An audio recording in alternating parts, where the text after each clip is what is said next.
Alright everyone, welcome back to the channel. Today I'm going to be reviewing the DJI RONIN-sc. I hope you guys do enjoy this. If you do, smash that like button, subscribe to the channel for more. Let's go.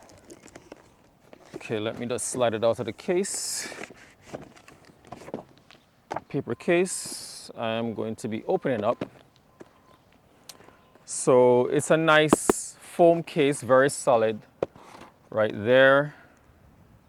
As you can see, very firm. It has two clips. I'm going to just open it. And once you open it, you're greeted with all the accessories that is needed. Firstly, you have the stand or the legs of the gimbal. Sorry, the cover was falling over a while ago. And you basically just put it down like that. And then over here, you have the battery. And the battery also has a button on there that indicates what the power level of the gimbal is. And also for you to be able to charge the battery, you have to attach it to the axis, which is where most of the operation takes place, because you also have your joystick, you have your record button, and you have your mode button. And on top of, above the joystick, you have three numbers, 1, 2, 3, and these are the different modes that you can set for the gimbal. And on the gimbal, you also have 1, 2, and 3 locking mechanisms. So basically what happens is you can lock each of the axes. So you have your pan axis, which is at the bottom. In the middle, you have your roll, and the top one, you have your tilt. I'm going to screw on the bottom piece of the leg into the quarter right here, like so. And I'm going to open it so you can have it standing right there. Okay, so what else is in the box, in the case? In the case, you have a riser. This riser is whether you're going to be using a large lens and it's not touching the other, hold on, let me just take it out right here, the other plate. So this plate goes below your camera, and if your lens is touching the plate, that is when you're going to be using a riser in order to rise up higher. That way it doesn't touch. Over here, you have a phone holder, and you can attach it to the sides of the gimbal, like so. And you have some Allen key that you can use in order to have the screw be put in or taken out. All right, so today we're just going to focus on, so there's another attachment also that goes onto the plate where you're going to have your lens if you have a large lens, and this is just to support the lens if it is that is too heavy or front heavy. All right, I'm going to put it back in here. And also you have 3 USB cables. One of the USB cables has a USB-C to USB-A. All right, I'm gonna put it back in. I have 2 of the other USB-C to USB-C, and on one end of the USB-C cables, both of them, they have like a L shape, all right? And then also each of the cable has a tag on there. One that says USB-C to camera, and other one that says multi to Sony. So in other words, your camera has image stabilization built in, which is my Sony right there. So if I should be using the USB-C to camera, it disables the image stabilization in camera. Because what happens is if you're going to be using, sorry guys, it's a little bit windy out here. Hope you guys are hearing me clearly. So if you should be using, let me just close it. If you should be using this cable, which is the USB-C to camera, is going to disable your image stabilization inside. The other one is just going to allow it to be active. But the recommendation from what I've heard inside the forums is that you should disable it in the camera, since your gimbal already is going to offer you image stabilization, or stabilization rather. Okay, so with that said, I hope you guys enjoy that. But what I'm going to also do as an additive is I'm going to show you how to balance the camera on to your gimbal. Stay tuned. All right, guys, I am back. So this is my camera. I'm using the A7 IV on the tripod. I have my A7 III recording me right now. And what I'm going to do is I'm going to unlock, like I told you, each of the axes has a lock. So I'm going to unlock it. That's the one thing I like about this gimbal, which is one of the reasons I think why I bought it, is you can lock each of the axes. So that way, when you're doing your balancing, you can balance the individual axes by themselves. And that way, you won't have to be holding it and trying to balance. You know, it's so much of an easier job to do the balancing. So first thing I'm going to do is I'm going to attach my plate.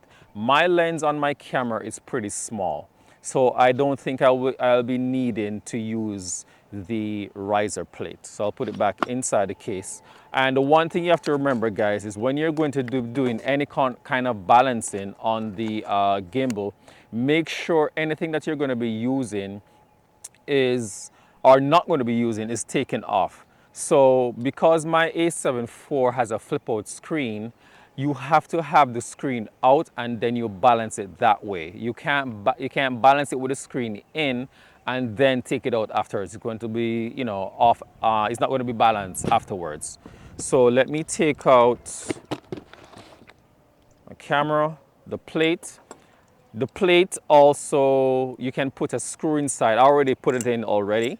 Okay, I'm going to use my key. That way I can screw it into the bottom of the camera. On the plate itself, it has some indicators on here. At the bottom, it has heavy. In the middle, it has light. And at the top, it has less. It shows you the direction of where you should put your lens in the direction. Okay, so what I'm going to do now is I'm going to attach the screw. And firstly, what I try to always do first is do a finger tightening. That way you don't mess up the threading inside the camera. So I'm going to finger tighten it first. So I'm just going to make sure that it's nice and straight. And then now I'm going to go ahead and I'm going to tighten it. I tighten it to a point where I know that I'm not over, you know, I don't want to over tighten it to damage the threading. Okay. Now what I'm going to be doing now is I'm going to attach it and slide it into the gimbal. Hope you guys are seeing me. So what I'm going to do now, there's a like a lever on the side of the gimbal right here that allows you to slide it in. And once you slide the plate onto the gimbal, it locks it into place so it doesn't slide out and fall off. All right, so I'm going to slide it in right here. And once you slide it in, you're going to hear that little click. Then now there's a lever below it where you can tighten the camera onto the gimbal itself. So now when I'm going to be doing the balancing now is I have to unlock. So I'm going to now unlock the tilt axis. And I'm going to unlock it right here. Once I unlock it, you will notice that the camera falls face down first. So that shows me that I need to now slide the camera on the gimbal to adjust it, whether it's front heavy or back heavy. Because in the end, when you balance it, it's supposed to be staying up by itself like this. So firstly, I'm going to tighten the lever at the bottom of the plate, and then I'm going to slide the plate. Also, at the side of the plate, you have a marker, which is, I think, is very convenient because once you balance it, you can put a marker there and it saves it. All right, so I'm going to slide this back as much as possible just to try and get it balanced. I'm almost there. All right, I think that is it. All right, so I've balanced one section of the tilt so far. I'm going to use a marker and I'm going to mark it. All right, the next thing now is I need to balance the camera where it stays up like this. In order for me to do that now, I have to now adjust the side right here. Okay, so what's going to happen now, as you can see, it's rolling over like so. So I'm going to untighten here and I'm going to slide it up. Okay, I think I got it. So I'm going to tighten. So if I should put it like that, So we already have the tilt axis balance. I'm going to lock it. Now I'm going to balance the roll. So once you see that the roll, it moves, okay? So now I'm going to loosen the screw right here, and I'm going to slide this over. Wow, on the first try, I actually got it. So now it's not rolling left or right now. So I'm going to tighten it, and that is good, okay? Now I can lock it back. Now I'm going to do the pan. So once I now unlock the pan, you can see it rolling left and right, which is why you know it's called the pan. So now in order for me to balance the pan, I have to now tilt the gimbal to an angle. And if I tilt it, it should stay this way. So you see it's kind of moving right there. So it's supposed to stay like this, like that, or even this way. So it's a little bit off because it's moving by itself. So now I'm going to loosen, and then I'm going to slide it. I'm going to try it again and see. No, I'm going to loosen it. And I think I got it right there, guys. So if I go like that, it's balanced right there. If I go like this, it's balanced right there, and that is good. So that's that's pretty much what you want. I locked it back. So now the next thing for me to do now, the next thing for me to do is I am now going to turn the gimbal off. I also have to grab my phone from my pocket, and I'm going to open the app. So firstly, I'm going to press and hold the power button, and you heard that ping. It's going to go. I'm now going to have to open up the app. Let me just start right here. Okay. So now I'm going to turn the, already opened the app, and now I'm going to do the balancing test. So it says here to tilt your gimbal to a 15-degree angle. So I'm going to tilt it over like so, and then I'm going to start my test. Oh, it says that the gimbal is not connected. So what I'm going to do is I'm going to try and go back, and I'm going to connect. There you go. So I think it's now connected. I'm now going to do the balancing test one more time. I'm going to tilt it, and I'm going to start the test. Oh, I also need to, my bad, I have to also unlock each of the axes. So I'm going to unlock. Oh, so my gimbal, it's saying here that my thing is not balanced on this side. I'm not too sure why.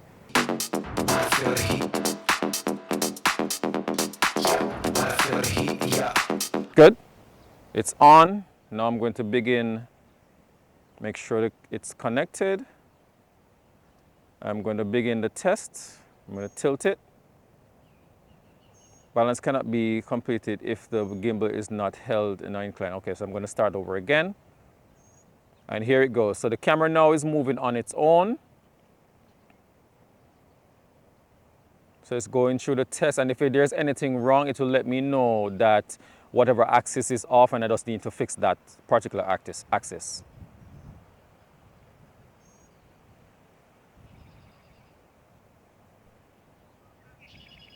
And it says balance text excellent on the tilt, the roll, and the pan. So I've done a really good job. I'm going to go back, and then I'm going to do, I'm going to also do the motor parameters, and I'm going to auto-tune each of those. And I'm going to just turn it on, say okay, and it's going to start moving by itself. And this just allows it so that you don't have any jitters when you're walking.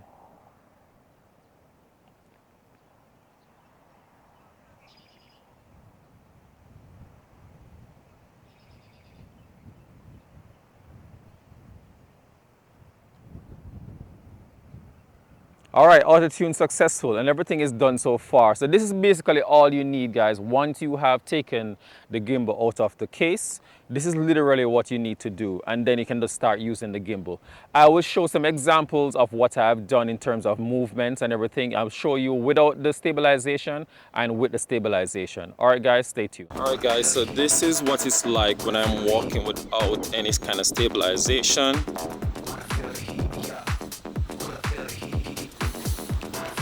Now this is with stabilization. Let me lock my gimbal, and here we go.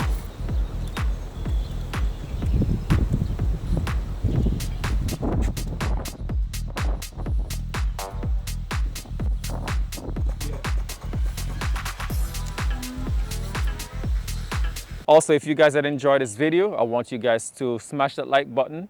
If you are new to the channel, subscribe. So I'll be doing more videos like this, and also behind the scene weddings, and also I do Photoshop tutorials on skin editing and other things. All right, guys. And if there's anything that you guys need, just put it in the comments below. And also I'll have affiliate links in the comment section, in the section below, so you can click on those if you're interested in purchasing one of this gimbal, because the thing is, it really helps the channel out for me to be doing more tutorials like this. All right, guys, stay tuned.